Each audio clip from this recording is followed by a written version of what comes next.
All right, well let's get right to it. And joining us now on the program is the head coach of the Dallas Cowboys on the Buyers Barricade guest line, brought to you by AA Best Bail Bonds, Coach Mike McCarthy. Good morning, Coach. How are you?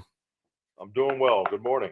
Coach, we were just talking about this when we've talked to you about a lot of injuries this season, and every week it's like, oh, how are you going to deal with this? How are you going to deal with this? But when it comes to losing your quarterback in this league, there's really about 15 teams that know we've got our guy at quarterback.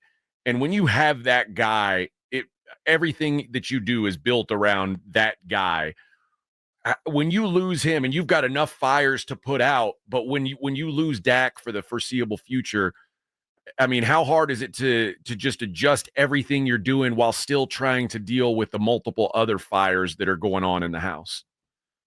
I think, stating the obvious, the quarterback position, what it brings to our game, the importance of it, and that's a challenge that a number of teams go through every year, and now we're in it. But I really think it goes back to how you set up your operation, and I've always poured a lot of energy into the importance, the design, and the approach in the quarterback room, and I feel like we have an excellent one here, and Cooper is a big part of that.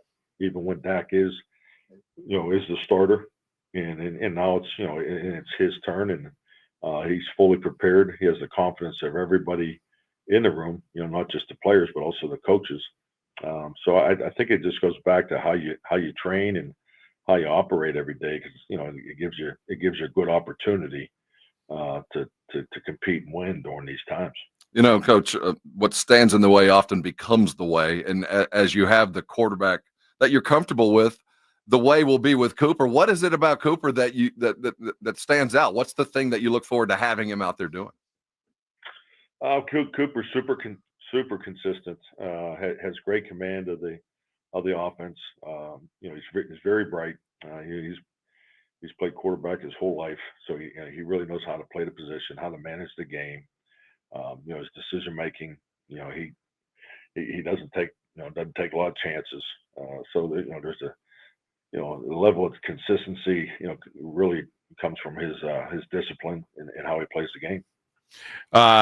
The third quarterback, Trey Lance, Jerry Jones came out and said that he expects that Trey Lance will be a part of this offense.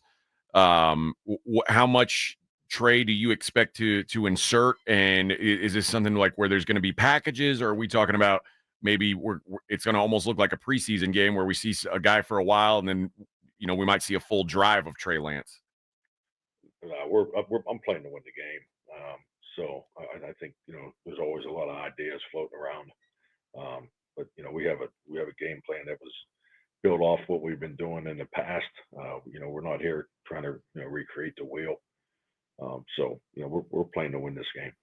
Speaking of the game coming up, got the Eagles coming in. You've had great success, at least at home, against Hurts and the Eagles. What have you done in the past that's been so effective against Hurts, and can it be duplicated again on Sunday? Well, I think anything with this football team, and it's been this way since I've been here. I mean, everything with the Eagles offense really starts up front. They've been an exceptional team running the football. Clearly evident with 2020 through 2022, and I think last year they got away from it some. Threw the ball more than they did in prior years, but it's they're really back to running it, and running it very well. Saquon Barkley has made a huge impact to their run game, to their offense, to their football team. So it's going to start with the run, and Jalen's and he's part of that. Just his abilities. He's dangerous. Big plays, important plays in the game. Situational offense. Account for him in the run game it's always been a challenge, and I think they're doing a really good job with that. And then you go, then you look at the perimeter. They got a dynamic perimeter. They got the tight end and two outstanding receivers too. This is a very, very talented offense. Now, last week we talked about your two big frustrations this season, which were turnovers and penalties. You guys really cleaned up the turnovers last week. Clean game on that front, but the penalties continue to be an issue. Are those things equal in terms of importance in your mind? You tell your guys, hey, great job with the turnovers, but we still lose games because of penalties. Is one more important than the other in your mind? I would say, yeah, clearly taking the ball security is the most important. Sure. That's probably the most important component of being successful, and the history of this game will reflect that. But yeah, taking care of the football, having a 0 gives was important. Had the 1 takeaway, so 1 to turnover ratio. But yeah, the penalties, you have to look at it. The real punch in the gut with the penalties was the pre-snap penalties. And the majority of them stem from cadence and on the road, this the silent count cadence, and that's been we've been significantly better at home than on the road, and that's something we've put a tremendous amount of time in, so that has to come to fruition. But yeah, the pre-snap penalties are the ones you can't have them. You have to eliminate them. There's you're going to have some combative penalties. That's part of playing the game. If you don't have combative penalties, then you're not playing hard enough. So we got to really knuckle down on these pre-snap penalties. Yeah, the omission and commission penalties. At home, you guys have been so good at home. Are you doing anything different? Are we acting as if it's just another home game? Are you acting like it's a roadie and putting people in hotels 2 days early? I mean, what do you do to break a mojo that it shouldn't even exist? Yeah, we looked at tweak and adjust. I mean, let's go back to when we didn't stay in a hotel. The first time we let the veterans sleep in their own beds. We went on a 2-year winning streak. So, that's what the facts tell you about scheduling. So, yeah, we're just looking to adjust some things during the week, emphasis wise, and hopefully it'll make a difference. I won't name names, but I mean, I know you. One of your former quarterbacks probably knows a shaman or some sort of voodoo wizard who could sage the house and just sort of get out all the negative vibes and just get you a fresh start. If you want to call him. And just get a down reset here in in South that building. Texas, we got a few. We could find a few that might be able to cast a spell or two to get things off the bar. If you need that kind of help, we're here for you. Well, gosh, I appreciate that. I haven't given that any thought. Well, we're going to need a lock of hair and a couple of eggs, but if you really want it, you're in. Aaron has some ideas for you there. A lock of hair and a couple of eggs. Well, I don't want to get into how it happens, Coach, but we can take care of some things. I don't need to know. I don't need to know how to happen. As long as it happens. Coach, as you guys get into some games here against rivals, does your locker room perk up a little bit when they play the Eagles? You play the Texans after that. These are games that, I mean, every game in the NFL matters, but when the Cowboys play the Eagles, it just feels like it probably means more, especially the guys who have been around a little bit longer. I mean, I would assume you expect to get a real peak effort out of your guys this week.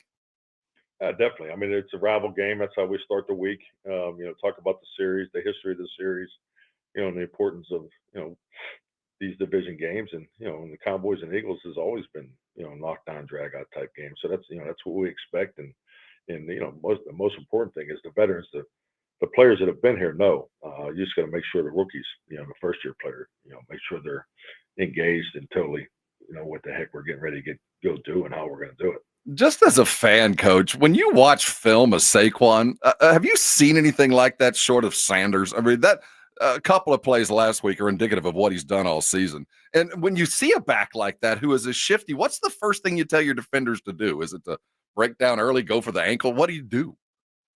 Well, the biggest thing is you tackle to your contain. I mean, tackle to your leverage point. And yeah, and I do agree with your opinion on him. I think he's I don't know if I've ever seen him play this well. When he came into the league, he made such a huge impact, but then he had the serious, he had the knee injury, and he's just playing with a whole different level of confidence right now.